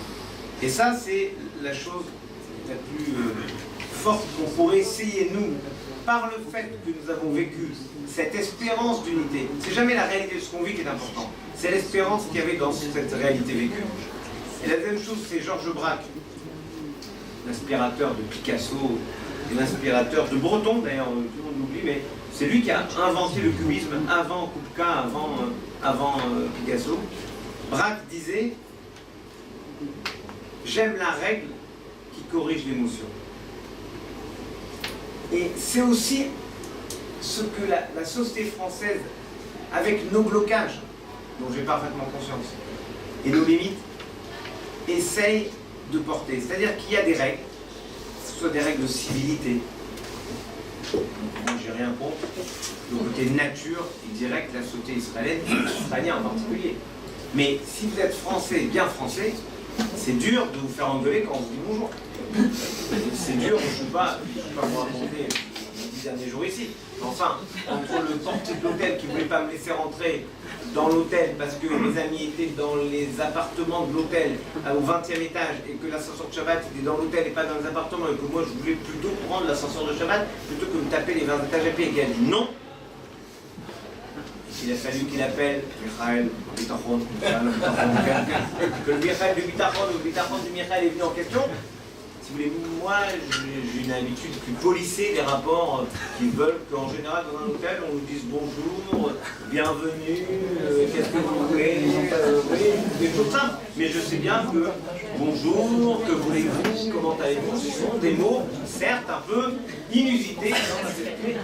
Je ne discute pas. Je ne suis pas ici full time, donc je n'ai pas à broncher sur la société. Je dis simplement que la règle, en fait la halakha, les fondements de ce que sont l'espérance du judaïsme, l'espérance d'une société bâtie en collectivité, ça devrait pondérer les excès de l'émotion. Et dans notre société policée, l'émotion c'est ce qui fait qu'on ne voit plus les choses avec le recul, avec la distance nécessaire à l'analyse. Et c'est peut-être ce qui fait le charme d'ailleurs de certains. Enfin, quand vous avez des amis très émotifs et très exubérants, c'est mignon, adorable 10 minutes. Ah non, j'ai rien contre. Je dis simplement, la règle, c'est une façon de se référer à un codex. Pour nous, la halakha, hein, c'est simple, la halakha. Et la halakha est constituée de quelque chose qui nous dit, tu dois essayer de faire le bien, mais n'impose pas ce bien de toute force aux autres. Parce que si tu leur imposes, ça ne marche pas. Ni pour la société, ni pour eux, ni pour toi. Et donc cette idée du respect de l'identité de chacun, ce qui est au cœur de l'espérance de la France, si on arrivait à la conjuguer, je crois que les deux pays et les deux sociétés arriveraient non pas à s'aimer, elles s'aiment, elles s'adorent parce qu'elles sont les mêmes en fait, mais essayeraient peut-être de se comprendre dans les impossibilités. Or, par nature, des choses impossibles. Ce que je vous dis, c'est l'idéal. Dans la réalité, je vois être français, je m'énerve parfois parce que telle situation, ça s'énerve. Par exemple, Free. Je vous assure, je rentre si Dieu veut à Paris rapidos et j'écris ou je prends contact avec Free. Mon fils a dépassé son forfait. J'ai l'habitude, mais alors, bon, il a dépassé son forfait Internet. Je ne veux pas faire la quête après pour ça, mais... Et je regarde la facture, donc je vais sur Internet, je regarde la facture, et je vois dépassement du forfait de giga, je sais pas quoi, machin, Palestine. Il n'est pas bougé de Tel Aviv. Il n'est pas bougé de Tel Aviv. Tu me dirais, c'est à Ramallah, il est allé à Ramallah, il est allé à Bethléem, il est allé à Hebron, je viens discuter un peu. Et je ne suis pas un horrible, vous voyez, mais il est allé à Tel Aviv, et encore, il est allé à peu près à 250 mètres autour du McDonald's, du machin, qui rentre, et c'est l'endroit où ils ont tous rendez-vous. Donc je dis, il n'est pas allé très loin. Pourquoi? Là, des fois, vous voyez, on a beau être poli, policé, aimer la règle qui corrige l'émotion, là, il faut un peu s'énerver. Donc il faut que je comprenne pourquoi ils m'ont mis Palestine. J'ai rien contre Palestine, mais je veux juste savoir. Non. À Tel Aviv, il n'a pas bougé de Tel Aviv dans les 350 mètres autour de machin. Donc, il faut que je comprenne. Ce que je veux dire, c'est que cette règle, elle nous amène une forme de société policée. Et c'est ce qui met du liant dans les relations humaines. Et ça, je l'ai vu par exemple dans des associations qui s'occupent des personnes en état de faiblesse. J'ai toujours eu beaucoup de tendresse pour les personnes en état de faiblesse qui se mettent en colère contre nous. Un peu, vous voyez, si j'osais, je dirais à la façon de l'abbé Pierre. J'ai beaucoup travaillé avec l'OSE, de Secours à l'enfance en France. Ça s'occupe des personnes âgées, des enfants placés dans des familles ou dans des maisons, des personnes à handicap, sans d'Alzheimer, sans 2 jours pour Alzheimer. Et cette façon que les personnes ont parfois de se mettre en colère parce qu'on ne comprend pas qu'elles attendent de nous simplement l'humanité, une présence. Il ne s'agit pas de juger ce qu'on peut ou ce qu'on ne peut pas faire, de dire, mais je peux rien faire, ça sert à rien que j'aille. Mais il s'agit d'être présent. En fait, de dire, Inéni, me voici présent. Et cette façon d'avoir une règle qui fait qu'on respecte l'intimité, la liberté de chacun, mais qu'on est toujours assez présent, donc assez proche et assez à distance pour respecter les arba amot de chacun, les 4 coudées que chacun est en droit d'avoir autour de soi, y compris dans sa pratique, y compris dans son lien à la société, aux autres, etc. C'est une façon finalement qui renvoie aussi à ce qu'on a appris, à savoir la politesse, le respect de l'intimité, le respect de la liberté de chacun. Et c'est dans ce respect de la liberté de l'autre qu'on construit forcément une société, à mon sens, plus intelligente. C'est-à-dire une société qui s'enrichit de la possibilité d'aller ou pas vers l'autre, et une société qui s'enrichit de la liberté. Et la liberté, c'est quelque chose d'extraordinaire. Et en conclusion absolue, pensez toujours, vraiment, que Dieu n'a pas donné la Torah aux enfants d'Israël en Égypte. Il aurait pu. Mais pourquoi pas? Il aurait donné la Torah pendant l'obscurité. Où le Chol béni Israël, aya or bemosh votam. Et tous les Hébreux, il y avait de la lumière dans leur maison. Eh bien, il aurait pu donner la Torah en terre de Goshen quand les Égyptiens étaient dans l'obscurité. Où est le problème? Non. On ne peut pas donner la Torah à un peuple qui n'est pas dans la liberté, qui n'est pas libre. Il fallait qu'il soit libre. Quand il donne le Machatzit Shekel, chacun donne un demi-cycle d'argent. Que dit la Torah? Et un shir lo yarbe ve'adal lo yamaït. Le riche n'augmentera pas sa participation et le pauvre ne diminuera pas. Chacun devra donner un demi-cycle. On ne peut pas s'engager dans le judaïsme s'il n'y a pas cette pulsion de l'égalité. Et lorsque les Hébreux sont au pied du mont Sinaï, juste avant de recevoir la Torah, ou plutôt, c'est lorsqu'ils arrivent à cet état qu'ils peuvent enfin recevoir la Torah, ils sont Benev Echad Keish Echad. Un seul cœur comme une seule personne. Appelons ça la fraternité. Autrement dit, les Hébreux n'ont pu recevoir la Torah que lorsqu'ils ont été enfin possesseurs, acteurs de la liberté, l'égalité, de la fraternité. Moi, ça me rappelle quelque chose. Voilà ce que je vais partager.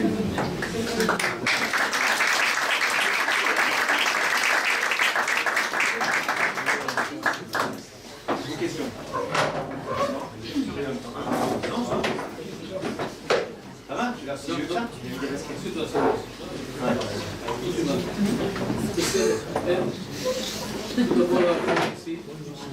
Et justement pour entendre cet enseignement qu'on nous a invité et pour renforcer l'esprit d'unité, pour renforcer l'idée de la complémentarité de la population, pour renforcer justement cette idée d'un judaïsme ouvert et intelligent. Et je vous remercie beaucoup. Et cette idée de rassembler toutes ces idées, ces bonnes idées autour d'un idéal français spécifique, là je suis un peu plus réticent, mais je n'ai pas besoin de le prouver parce que tout ce que vous avez apporté, et des textes de la Torah, de la Gemara et des Tanaïm, des Amoraïm, prouve bien que vos idées sont basées certainement sur Torah Israël et sur l'esprit juif. Donc, que vous calquez sur l'idée d'une France, qu'on peut, chacun la sienne. Moi j'ai une image un peu différente. D'ailleurs, c'est un peu une image justement de Rashi. Et Rashi a évidemment fait un commentaire sur le livre de Tehillim. Son commentaire, il l'a écrit sans doute après 1096. Je ne sais pas si vous vous rappelez, 1096, les croisés, la France. Et en 1096, les maîtres de Rachi ont été décimés à Worms, à Mayence, etc. Et là, on a une autre image un peu de la France, mais c'est une vieille France, c'est plus celle d'aujourd'hui. Elle n'existe plus, cette France-là. À la même époque, pardon. Bernard de Clairvaux a plaidé pour que, justement, les croisés ne massacrent pas les comités de Worms. Et d'ailleurs, pas que les comités juifs de Worms, les croisés ont massacré tout ce qui n'est pas catholique. Le schisme avec les orthodoxes s'est construit sur le sang causé par les croisés. Et Bernard de Clairvaux a dit peut-être, ne touchez pas les juifs, ils sont le sang du Christ, ne touchez pas les juifs, ils sont le corps du Christ. Donc oui, il y avait un massacre de juifs, comme à toute époque, mais Rol d'or vador, Omdim Aleinu Versavetenu. Donc c'est pas uniquement à cette époque et par les croisés français. J'ai le sentiment que croisés français, ça voulait pas dire grand chose, c'est presque un anachronisme. À la limite, on pourrait parler de francs, mais enfin, il y avait quelques Anglais, si j'ai bonne mémoire. Et je crois que Richard Cœur de Lion, qui n'était pas particulièrement français, était aussi dans ces croisades. Donc, on ne peut pas dire croisés français.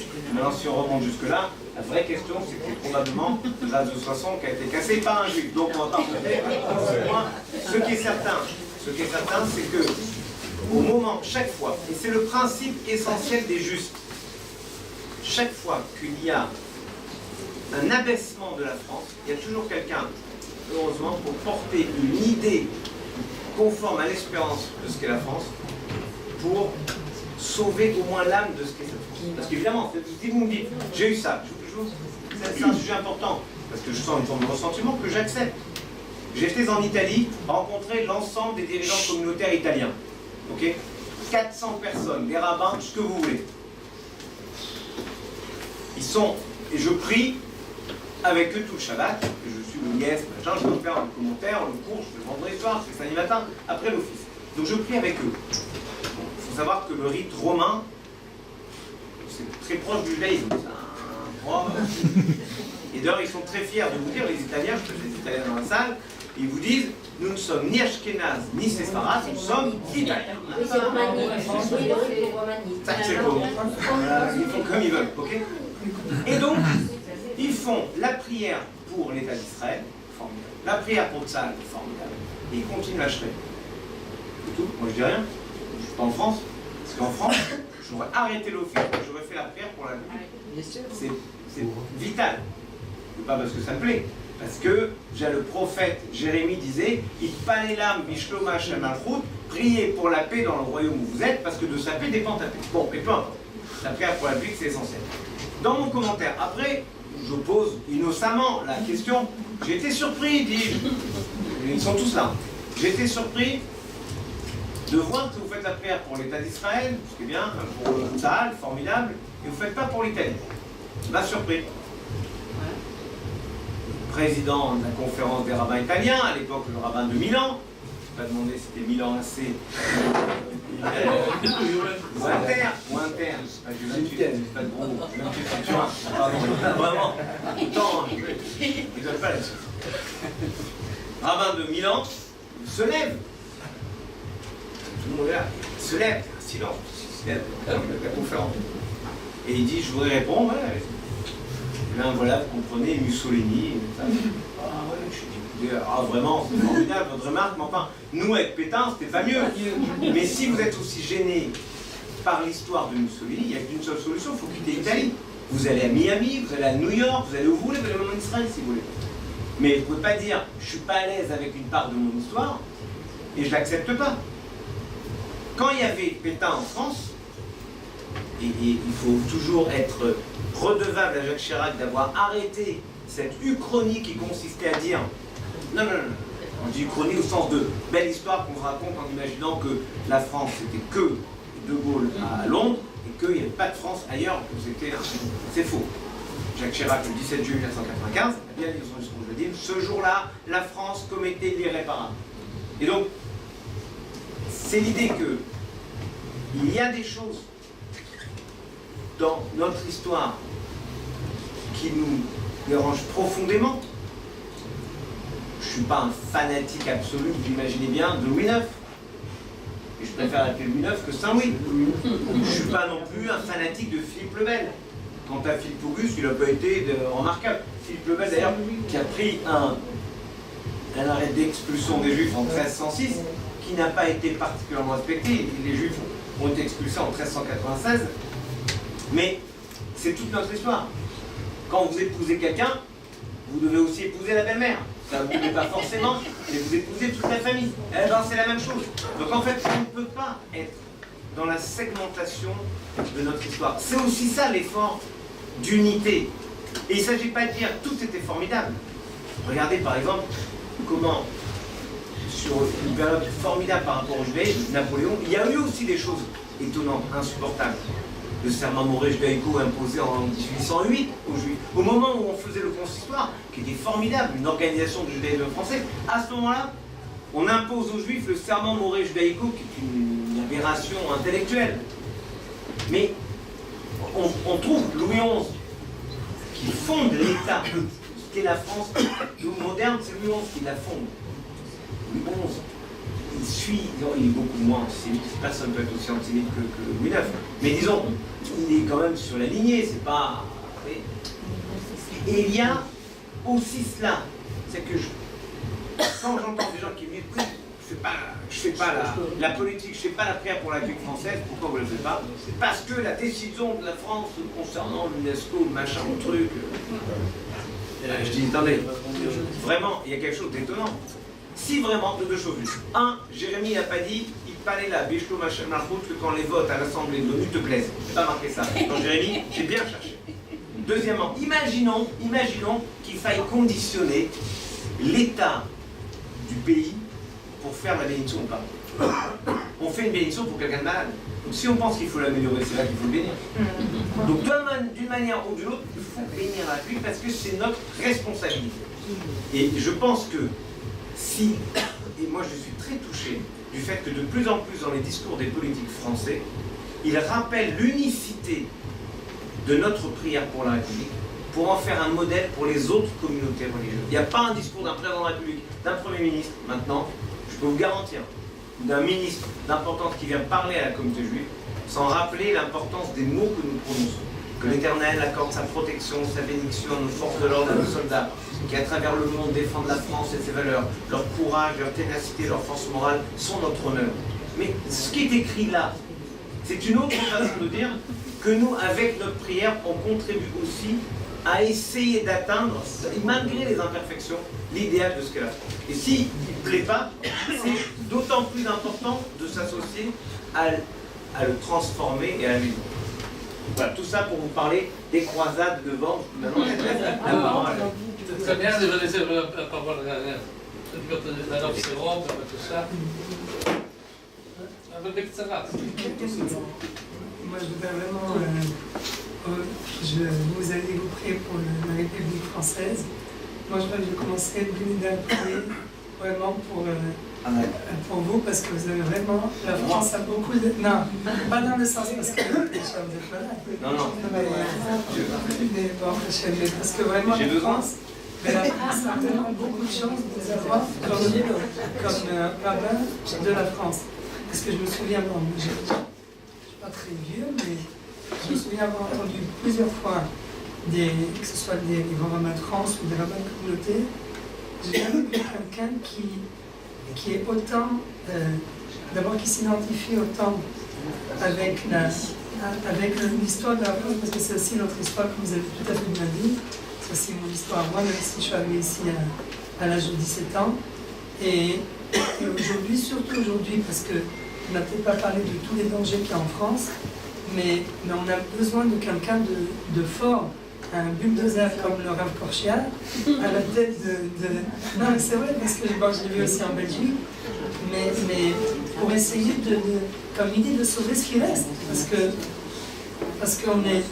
Moi, j'ai encore de la famille, je suppose que vous avez tous ici de la famille en France, et des fois, ça fait peur de voir comment toute la famille qui se trouve en France, qui est pas à l'abri de menaces de l'islam, etc., il faut vraiment quelqu'un de fort pour pouvoir protéger toute notre famille. Et je crois que, au Hachem, les dirigeants français estiment énormément le Rav Korchian, et toute la France, et pas par hasard quelqu'un de Baruch plante des chamottes comme ça dans l'histoire. J'ai rappelé toute l'histoire.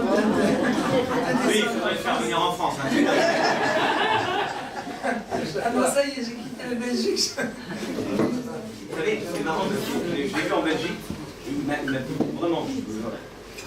Il est très sympa, souriant, heureux. Et je pensais au grand rabbin Edmond Bloch. Vous connaissez le grand rabbin? Non. C'est le frère d'Avram Bloch. Avram Bloch est rabbin à Alger. Il subit des attentats antisémites à Alger en 1905. Puis il était grand rabbin de Lyon. Et à la déclaration de la guerre, il se mobilise, il va s'engager, alors qu'il a 5 enfants, il pourrait s'en dispenser, il s'engage. Et il meurt le 29 août 1914 à Tintru dans les Vosges, au col d'Annonay, en tendant un crucifix à un soldat catholique mourant. Il n'a pas de croix sur lui, ce qui est en général le cas des rabbins. Et donc il va au village à côté, il court, il ramène un crucifix, le temps, les obus continuent à tomber.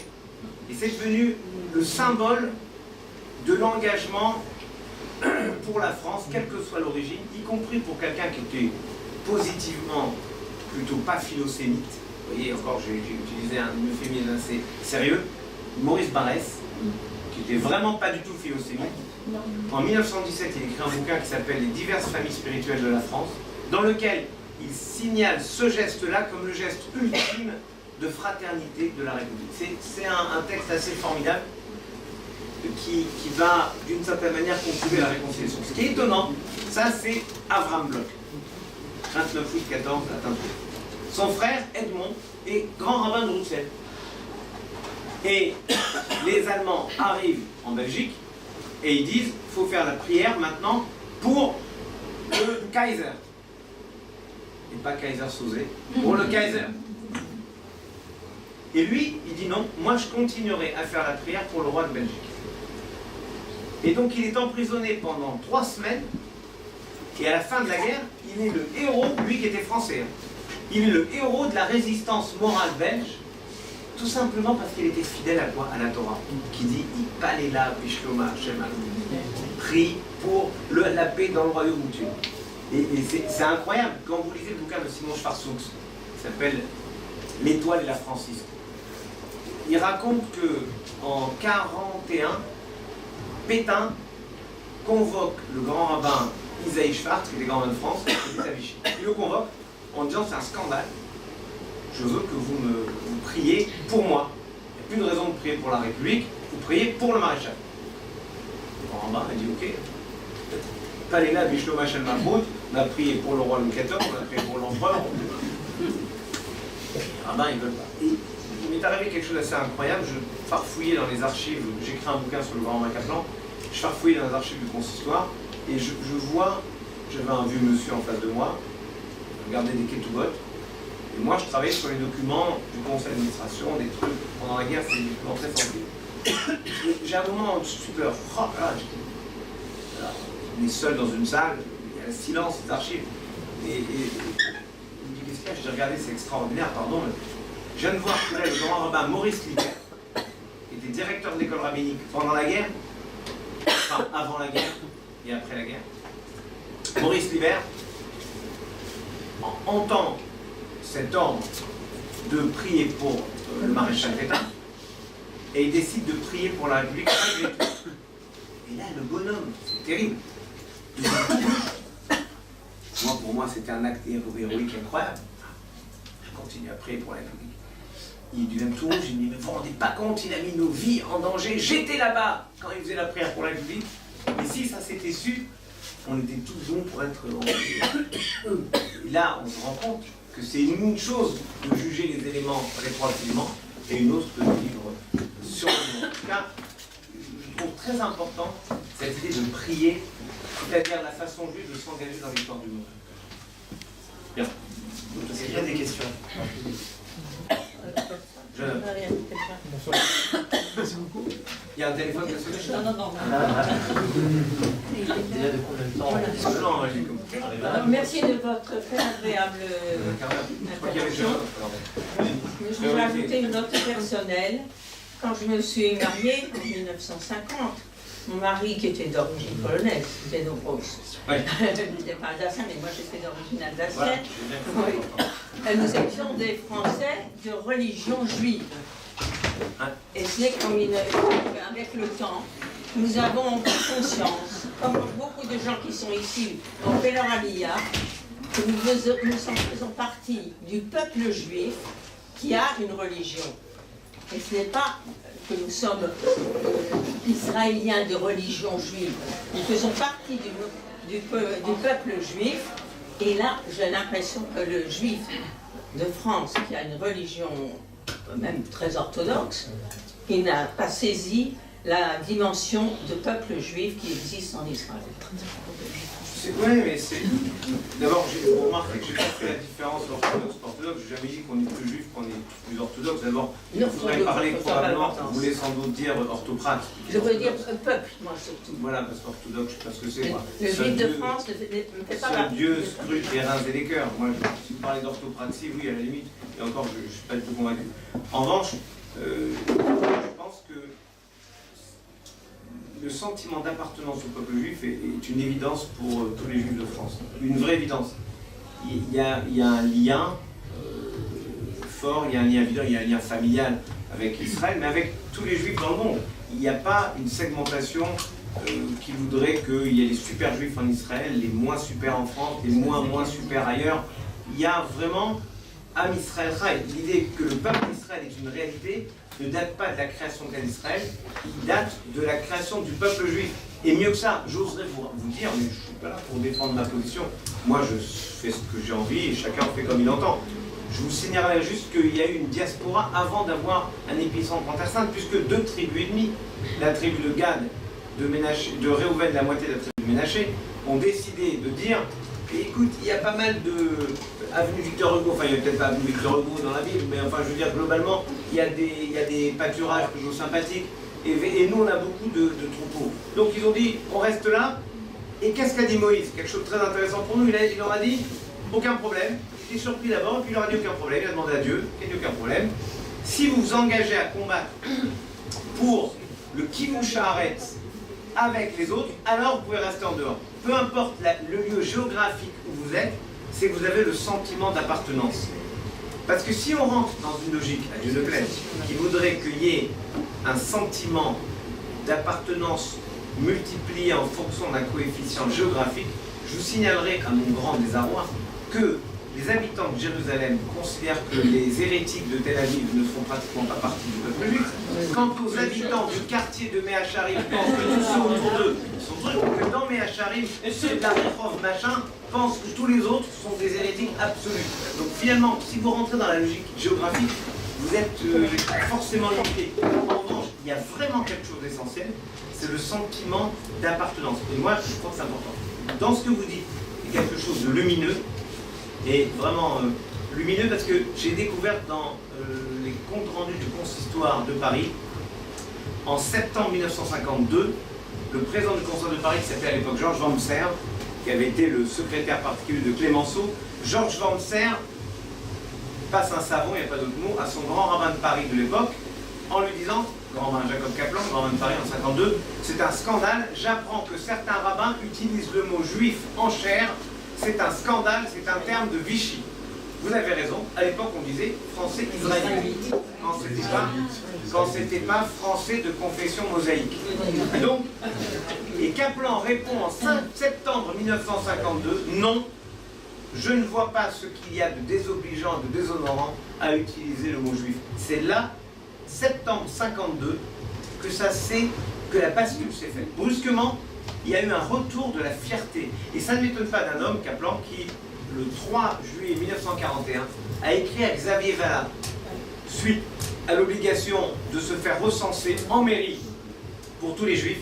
Il est allé se faire recenser à la mairie de QC, à côté de Vichy, et il lui répond, de tête, je ne doute pas que, comme pour moi c'est un honneur et une fierté d'être membre du peuple juif, je le fais très volontiers, même si je ne suis pas dupe du fait que ce n'est pas pour me donner des avantages quelconques que vous me demandez de le faire. Et il finit en disant, et lorsque la raison reprendra ses droits, et il ne pourrait en être autrement dans le pays de Bergson et de Voltaire, l'antisémitisme, lui, perdra les siens. Autrement dit, il dit en 1941, 3 juillet 1941, à Xavier Vallat, vous n'êtes qu'une parenthèse de l'histoire de France. Et donc c'est le même qui, 11 ans plus tard, va dire, on reprend la fierté de s'appeler juif, et je dirais aujourd'hui, de s'appeler peuple juif. Jeune homme, il y avait une question. Oui, merci beaucoup. Merci pour votre exposition. Je voulais revenir sur le début de votre présentation.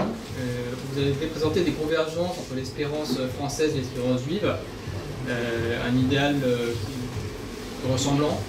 Il me semble, et c'est plutôt une question, qu'il y a une divergence dans cette espérance. C'est qu'une partie de l'espérance juive a trait au retour à Sion, au retour en Israël. Et du coup, comment on arrive à être 100% juif et 100% français en même temps, quand une partie de l'espérance juive réfère à une autre nation? Parce que le retour de Sion, c'est un tikva. Le retour de Sion, non, le retour de Sion, la France juive, c'est un livre de 1898 de Drummond. C'est pas un livre très sympa pour les juifs. La France juive, c'est une formule qui me gêne à peu près autant que l'État français. L'État français étant un État précis. Si vous voulez parler de l'État français, on dit le gouvernement, la France, la République. Mais l'État français, ça dit quelque chose comme la France juive, donc best-seller de Drummond, 1898, dans l'édition la plus connue. L'espérance. Mais ce qui me semble important dans cette question, c'est que, encore une fois, je ne crois pas que le judaïsme soit lié exclusivement à la géographie. Parce que si c'était le cas, est-ce qu'on pourrait imaginer que Moïse soit un juif de moindre qualité que ceux qui sont en Terre Sainte? Vous pourriez me dire, et je vais vous dire pourquoi, la Gemara demande Peria Verilia, la mitzvah de Peria Verilia. Croisé multiplié, combien? 12, 15? Pas 15. 14, pas 15. Combien? Il y a un rabbin qui dit 2 garçons. Quoi, 2 garçons? Elle dit parce que Moïse a eu 2 garçons. Et alors, on ne peut pas imaginer que Moïse n'a pas fait que les verrait bien. Si, on peut imaginer. Si. Il a fait comme tout le monde, il a pris ce que Dieu lui a donné, point. Alors un autre rabbin dit non, 1 garçon, 1 fille. C'est là. Mais ça veut dire qu'on a pensé, certains ont pensé, Moïse ne peut pas ne pas avoir bien fait. Moïse n'étant pas entré en Terre Sainte, on est en train de dire que Moïse n'a pas accompli quelque chose. On me dire, mais c'est logique.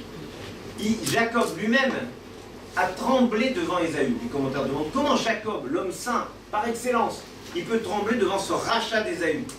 Réponse, pendant que lui tournicotait autour des filles de Laban, s'occupait de ses femmes, enfants et troupeaux, et Nécodim, Ouvroudim et toutes ces brebis de Kalishman, là, parce qu'il pendant qu'il faisait ça, Jacob, lui, Ésaü, tout méchant qu'il soit, il accomplissait 2 commandements que lui n'accomplissait pas, Kivud Avaim, honneur des parents, et résidence en Terre Sainte.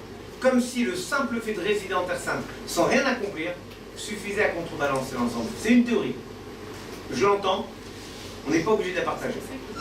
L'idée, c'est que, de nos jours, surtout avec la facilité des déplacements, peu importe où on se trouve, on a toujours un lien, ne serait-ce que le lien spirituel de la prière. Nous prions tourner vers Jérusalem, dans le monde entier. D'ailleurs, les catholiques aussi, et les protestants aussi, et en Europe, les musulmans aussi. Et ça, c'est une réalité physique. Mais nous, c'est volontaire. Nous, on se tourne vers Jérusalem. Donc, notre espérance, au sens les directions de nos pensées, et plus que nos prières, nos pensées, sont ce qu'est Israël, y compris dans sa version État d'Israël. Je me vois défendre la France. J'étais dans une synagogue par le passé, bien avant. Une synagogue où j'étais simple fidèle dans une synagogue, et un jour, il y a un rabbin qui vient faire cours, je sais pas quoi, rabbin d'Israël. Et ils veulent lui faire kavod, et ils lui donnent à faire la bénédiction après le Sefer Torah. Alors il y a prière pour l'État d'Israël, prière pour ça. Et la prière pour l'État d'Israël, il la prend, il commence, il ne voit pas, il commence. Avinu Sheba Shemaim, Tsur Israël Vegalo, Barechet. Il y a un blanc. Am Israël. Je vais voir le président, je dis écoutez-moi bien, voilà. Si quelqu'un ne refait pas la prière en redisant bien Médinat Israël, et pas Am Israël, je ne peux plus mettre les pieds dans cette synagogue. Et je leur avais fait 6 mois avant un scandale parce qu'ils ne faisaient pas la prière pour la République. Donc j'étais à peu près cohérent dans le truc. Ils l'ont refait. Ça veut dire qu'il y a aussi ce combat à faire en sorte que la réalité, et c'est pour ça que je dis, nous avons une forme de dette collective, le peuple juif a une dette collective envers ceux qui vivent en Israël, malgré l'impolitesse, malgré ce dont je parlais tout à l'heure, c'est qu'il y a un épicentre qui est là, et qui a toujours été l'épicentre du peuple juif. Dans le Talmud, quand les rabbins arrivent d'Israël, malgré la force, la grandeur des yeshivot de Babylone, Nardéa, Pumbedita et Soura, notamment, Bema Arava Omrim, à l'ouest on dit, et à l'ouest par rapport à l'Irak c'est Israël, et ils baissent la tête d'une certaine manière devant les avis émanant d'Israël. Donc, peu importe la force de leur judaïsme, et c'était l'épicentre mondial du judaïsme, Babylone, la Babylonie, ils avaient une référence particulière, et cette révérence nous l'avons aussi, pour ce que vit l'État d'Israël, que vivent les Juifs en Israël, et les Israéliens en particulier, tous les Israéliens. Et on peut quand même apporter notre façon aussi de nous impliquer. Question. Pas d'autres questions? Formidable. Bien, écoutez. Ah, une question. Monsieur Grabin, pouvez-vous rappeler, évoquer votre expérience en Alpha-Jet? Là, je peux vous dire que les choses sont beaucoup plus belles de haut, mais elles sont moins intéressantes. En tout cas, merci beaucoup d'avoir donné l'occasion avec vous.